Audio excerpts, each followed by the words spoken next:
तो अब हम जो पढ़ेंगे वह है हमारा शब्द भंडार के उपाय। देखो, जितने ज़्यादा हमारे शब्द अच्छे होंगे, जितनी ज़्यादा हमारी शब्दों पे पकड़ होगी, उतना ही हमारी जो भाषा है उस पे हम अच्छी सी पकड़ बना पाएँ। इसमें इसने सीधे से लिखा है, कह रहा है शब्द भंडार के उपाय। शब्द भंडार के उपाय क्या हैं वो समझो। शब्दकोश का प्रयोग, जो हमारी शब्दकोश होती है, जो डिक्शनरी होती है, तो ऐसा नहीं है कि भाषा की ही डिक्शनरी होती है। दुनिया में जितने भी सब्जेक्ट हैं उनकी एक अपनी अलग डिक्शनरी है। जैसे हम बात करें भूगोल की, तो भूगोल में वो जो शब्द हैं उनके अपने आप में जो एक अलग जो अर्थ निकलते हैं, तो उन अर्थों का जहाँ पे और उन शब्दों का जहाँ पे समावेशन हो जाएगा, तो वहाँ पर वो जो शब्द होंगे वहाँ पर वह उस विषय की डिक्शनरी कहलाएगी। तो ये डिक्शनरी, ये भाषा की भी अपनी डिक्शनरी है। ऐसे ही कह रहा है शब्दों के भंडार में वृद्धि। शब्दों के भंडार में जितनी हमारी वृद्धि हो जाए, जितने शब्द हमारे पास हैं, जितने हमारे लिए और ज़्यादा बढ़ जाएंगे, वो हमारी भाषा में और क्या है, बहुत स्मार्टनेस लाएगी। नेक्स्ट है हमारा, कह रहा है शब्दों का पता लगाने के लिए शब्दों का प्रयोग। अब शब्दों का पता लगाने के लिए शब्दों का प्रयोग है वो हम कैसे करते हैं वो समझो। शब्दों का जब हमारे लिए पता लग जाएगा डिक्शनरी में, डिक्शनरी का जो प्रयोग है वो शब्दों को पता लगाने के लिए ही करते हैं, और उनका जब हम प्रयोग करेंगे तो उसमें हम दक्षता हासिल कर लेंगे उस भाषा में। अब इसका दूसरी जो हम बात कर रहे हैं वो विद्यार्थियों को स्वाध्याय के लिए प्रेरित करना होगा। यहाँ पे के लिए प्रेरित करना,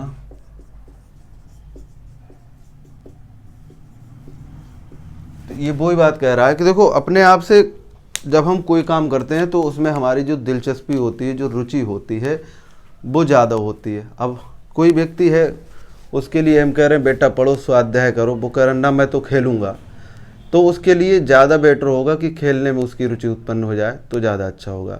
तो ऐसे ही यहाँ पे ये कह रहा है कि अब जो स्वाध्याय है वो एक भाषा के में दक्षता लेने के लिए भाषा में क्या होना चाहिए, स्वाध्याय होना चाहिए। क्योंकि जब हम स्वाध्याय करेंगे तो कुछ शब्द हमारी नज़र में ऐसे आएंगे, हमारी मेमोरी में वो शब्द ऐसे आएंगे जिनका हमारे लिए अर्थ नहीं पता होगा। लेकिन जब हम स्वाध्याय करेंगे, हम पुस्तक को पढ़ेंगे, हम और जो साहित्य है वो पढ़ेंगे, तो जो भाषा है उसमें जो शब्द हमारे लिए जो ज्ञात नहीं है जिनका अर्थ, उनको हम खोजने का भी तो प्रयास करेंगे। लेकिन जब हम लेकिन जब हम वो साहित्य नहीं पढ़ेंगे, वो स्वाध्याय ही नहीं करेंगे, तो हम उस शब्दों से कैसे मुखातिब होंगे और कैसे हम उनका अर्थ ढूंढेंगे। तो यहाँ पे जो स्वाध्याय है, यानी कि एक भाषा में दक्षता ग्रहण करने के लिए, अपने आप को उस भाषा में और अच्छा करने के लिए हमारे लिए स्वाध्याय भी जरूरी है। हमारे लिए क्या यहाँ पर मतलब है, जब हम पढ़ेंगे तो हम अपने स्टूडेंट को भी पढ़ाने के लिए प्रेरित करें, क्योंकि बच्चा वही करता है जो हम करते हैं। बच्चा अनुकरण से ज़्यादा सीखता है। जब हम पढ़ेंगे तो बच्चे भी पढ़ेंगे। तो ऐसा नहीं जब हम स्कूल में जा रहे हैं तो वहाँ पे पबजी गेम खेल रहे हैं, अब तो बैन कर दिया, और भी गेम ऐसे आ रहे हैं, या हम मोबाइल में व्हाट्सएप वगैरह चला रहे हैं, तो ये चीज़ें हमारे लिए निषेध करनी चाहिए और हमारे लिए पढ़ते रहना चाहिए और पढ़ाते रहना चाहिए। क्योंकि जो शिक्षक का एक धर्म है वो सिर्फ एक ही धर्म है, स्वाध्याय करना, और उस स्वाध्याय को जो हमने अर्जित किया है वो बच्चों में बांट देना। तो ये वही हेडिंग का ये सार है। दूसरा है शिक्षक का आदर्श होना। ये जो अपने आप में आदर्श शब्द है ये बहुत मायने रखता है। आदर्श का यहाँ पे जो शब्द है वो समझो। शिक्षक है, चाहे वो भाषा का जानकार है या जो भाषा को बहुत अच्छे से जानना चाह रहा है, या जो भाषा पे अपनी दक्षता बनाना चाह रहा है, पकड़ बनाना चाह रहा है, तो उस व्यक्ति के लिए आदर्शवादी होना बहुत मायने रखता है।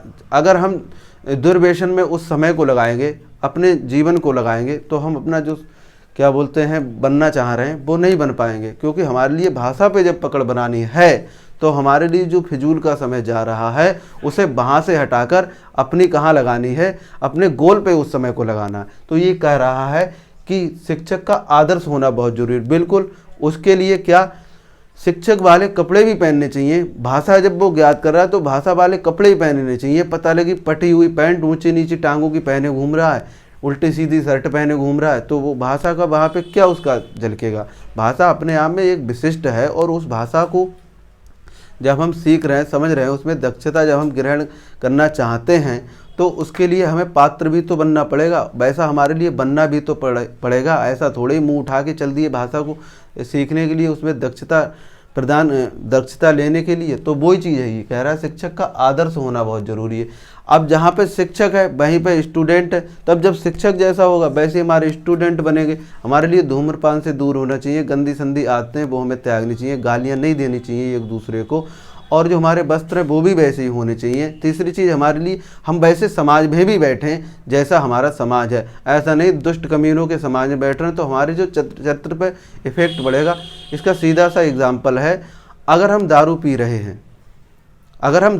हैं तो हम शराबी हैं, लेकिन हम शराबियों में बैठ रहे हैं और दारू नहीं पी रहे हैं, तब भी जो समाज का जो प्रतिबिंब बनेगा वो हमारा शराबी वाला ही बनेगा। तो वो कहते नहीं जैसी संगत वैसी रंगत, तो हमारे लिए अपनी संगत का भी असर रखना चाहिए। और ये इन्हीं छोटी छोटी चीज़ों से आदर्श जो व्यक्ति बनता है वो इन्हीं छोटी से आदर्शता ग्रहण करता है। ऐसा नहीं आदर्श अपने आप में कोई और चीज़ है, छोटी छोटी चीज़ों का एक समावेशन होता है और वो व्यक्ति में आदर्श स्वतः झलकने लगता है।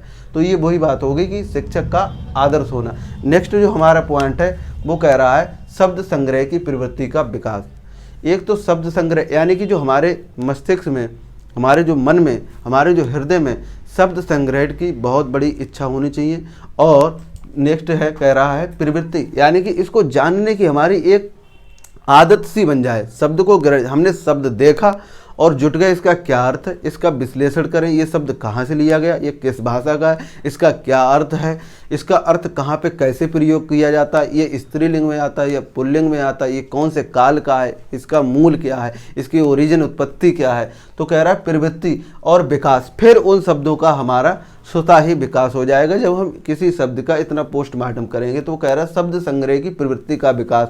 ये हमारे अपने अंदर से ये चीज़ लानी होगी। जब हम भाषा सीख रहे हैं ये बात बच्चों में ढालनी होगी कि जहाँ बेटा तुम कहीं जा रहे हो, तुम्हारे लिए दीवार पे कहीं लिखा हुआ मिल जाए कोई शब्द, उसे पढ़ो, पढ़ने का प्रयास करो, उसे जानने का अभ्यास करो। हम कहीं पर कोई चीज़ पढ़ रहे हैं, नरेंद्र मोदी जी ने एक बात बहुत अच्छी कही थी कि जब हम अखबार में पकौड़ी लेते हैं 5 रुपए की, तो पकौड़ी तो हम लेते हैं, लेकिन जो अखबार में जो हमें शब्द मिलते हैं वो हमें फ्री में मिलते हैं। तो ये यहाँ पे अखबार की बात होगी। मैंने ऐसे पकौड़ी बेचने वाले देखे हैं जो इतनी महंगी किताबें होती है, फिजिक्स, केमिस्ट्री, बायो, जूलॉजी और XYZ जो भी सब्जेक्ट है, उनकी नई नई किताबें 10-15 रुपये किलो की रद्दी में वो खरीद लेते हैं और फाड़ फाड़ के बेचते हैं। तो यहाँ पर उन लोगों को क्या है, उन्हें शब्दों की कीमत ही नहीं पता है, तभी वो उसके लिए फाड़ फाड़ के बेच रहे हैं। तो वहाँ पे ये चीज़ हमारे लिए फ्री मिल रही, तो वहाँ से ये भी हम ज्ञान ले सकते हैं। ये जब हमारी खोजने की प्रवृत्ति बनेगी, जब शब्दों को समझने की प्रवृत्ति बनेगी, तो हमारा शब्द का भंडारण और विकास स्वतः हो जाएगा। ये बात हो गई हमारे शब्द ग्रहण की प्रवृत्ति का। नेक्स्ट है हमारा वाक्य का विश्लेषण। वाक्य का विश्लेषण की अगर हम बात करें तो हम आपसे एक वाक्य हम लिख रहे हैं, उस वाक्य को जरा समझो।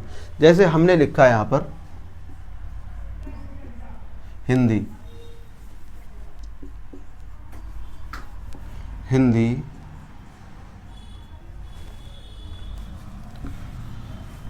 हमने लिखा है यहाँ पे हिंदी भाषा सीखनी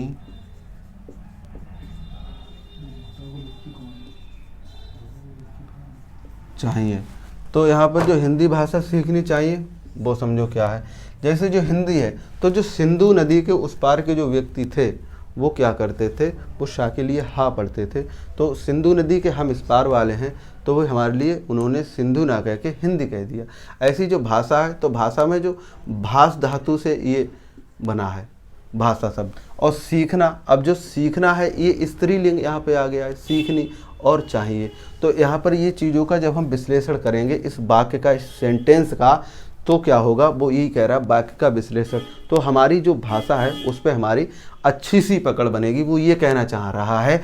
अब जैसे हम इसके लिए ऐसे लिख दें, हिंदी भाषा सीखना चाहिए।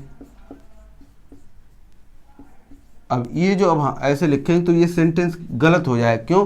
क्योंकि जब तक हमारे लिए इन सारी चीज़ों को ज्ञान नहीं होगा तब तक हम उस सेंटेंस का विश्लेषण नहीं कर पाएंगे। अब यहाँ पे ये चाहिए में ये चीज़ है, ये गलत है, और यहाँ पे ये चीज़ है, ये सही है। ऐसे जैसे सीखना है तो सीखनी जब है तो ठीक है, और सीखना है तो गलत है। ऐसे जो हिंदी है भाषा, अब हिंदी में हम ऐसे भी तो हिंदी लिख सकते हैं, लेकिन कुछ विद्वान इसके लिए गलत मानते हैं, जबकि सही ये भी है और सही ये भी है। तो इन चीज़ों का हमारे लिए जब तक ज्ञान नहीं होगा तब तक हम उस वाक्य के लिए नहीं, उसमें काल, वचन, लिंग, इस सभी का जब हमारे लिए ज्ञान होगा तो हम उस वाक्य का विश्लेषण अच्छे से कर सकते हैं। वो यही बात कहना है यहाँ पे चाह रहा है। नेक्स्ट कह रहा है हिंदी में विराम चिन्हों का प्रयोग, उचित प्रयोग। अब यहाँ पे ये चीज़ समझिएगा, ये कह रहा है विराम चिन्हों का उचित प्रयोग। अब जैसे मैंने यहाँ पे ये चाहिए लिखा, ये चाहिए मैंने ऐसे लिखा और यहाँ पे ये लगा दें, तो यहाँ पे ये क्या है, प्रश्नवाचक अपने आप में बन जाएगा कि हिंदी भाषा सीखनी चाहिए। तो ये जो सेंटेंस है वो प्रश्न कर रहा है दूसरे से कि क्या हमारे लिए हिंदी भाषा सीखनी चाहिए। अब यहाँ पर हम यही चीज़ ऐसे करके लगा दें विस्मयादि बोधक, तो यहाँ पे ये अपने आप में एक अचरज वाली बात हो जाएगी, क्या हिंदी भाषा सीखनी चाहिए। तो इन चीज़ों का भी हमारे लिए बहुत हिसाब से प्रयोग करना है। जैसे कह रहा है हिंदी में विराम चिन्हों का उचित प्रयोग, तो यही चीज़ ये बताना चाह रहा है। एक सेंटेंस और समझो बिल्कुल क्लियर हो जाए। जैसे ये कह रहा है रोको मत जाने दो, एक तो ये हो गया, और एक सुनो, रोको मत जाने दो। अब देखिए ये विराम चिन्हों का कितना ज़्यादा इफेक्ट पड़ता है किसी सेंटेंस में। अब ये कह रहा है रोको मत जाने दो, यानी कि ये कहना चाह रहा है सेंटेंस कि कोई चीज़ आ रही है उसे रोको मत जाने दो। फिर यहाँ पे कह रहा है रोको मत जाने दो। अब ये चीज़ यहाँ से यहाँ उठ के आई, तो इसी सेंटेंस में देखो क्या कह रहा है कि रोको, ये सेंटेंस कह रहा है रोको मत जाने दो उस चीज़ के लिए। तो यहाँ पर देखो ये कह रहा है कि हिंदी में विराम चिन्हों का उचित प्रयोग। अब यहाँ पर देश काल परिस्थिति के हिसाब से हमारे लिए अपने हिसाब से लगाएंगे जो हमारे लिए उचित है। दोनों ठीक है, ये भी ठीक है और ये भी ठीक है। तो यही कहना चाह रहा है कि हिंदी में विराम चिन्हों का उचित प्रयोग।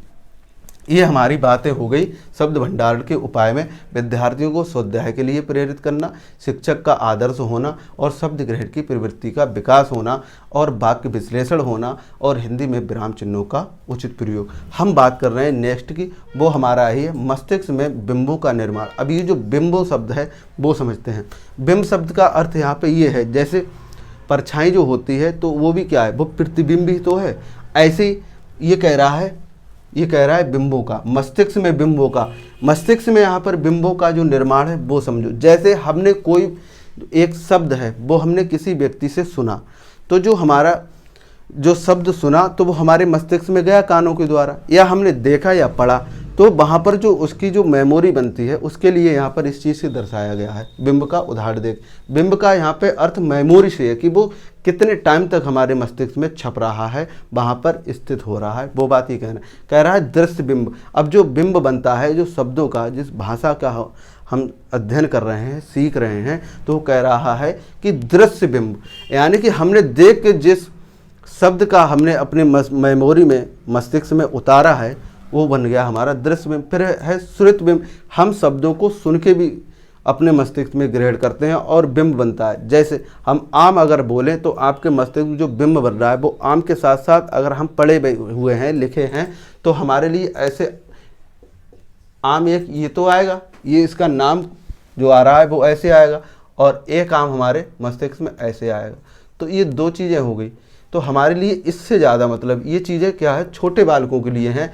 तो ये वही कहना चाह रहा है दृश्य बिंब, यानी श्रुत बिंब, यानी कि सुन के भी हमारे मस्तिष्क में जो चित्रण बनता है, जो प्रतिबिंब बनता है, उसकी बात कर रहा है। फिर कह रहा है विचार बिंब। विचार बिंब का यहाँ पर अर्थ है कि जो हमारे मस्तिष्क में, मन में जो विचार उठते हैं उनका भी तो एक बिंब बनता है। जैसे आज हमारे मन में विचार उठा कि हम 100 शब्दों को सीखेंगे, समझेंगे, तो जो 100 शब्दों का जो विचार है उसमें जो 100 शब्द हम सीखेंगे कौन से, तो उसमें 2-4 शब्द हमारे पुरानी मेमोरी की जो उभर के आएंगे, फिर उनका क्या करेंगे, हम अध्ययन करेंगे। तो वही कह रहा है कि विचार बिंब, जो विचार आया उसके लिए इसने विचार बिंब कह दिया। फिर ये कह रहा है भाव बिंब। अब ये भाव बिंब का अर्थ है, इसका मतलब होता है एक्सप्रेशन, यानी कि जैसे किसी व्यक्ति ने खाना मांगा, तो खाना मांगा जब उसने, तो उसने डायरेक्ट नहीं कहा कि हमारे लिए खाना चाहिए, उसने ऐसे करके कह दिया, तो ये क्या है, ये एक्सप्रेशन है, यानी कि उसके लिए भूख लग रही है और वो खाना चाह रहा है। तो इसी के लिए ये इसके भी द्वारा हमारे मस्तिष्क में क्या बनता है,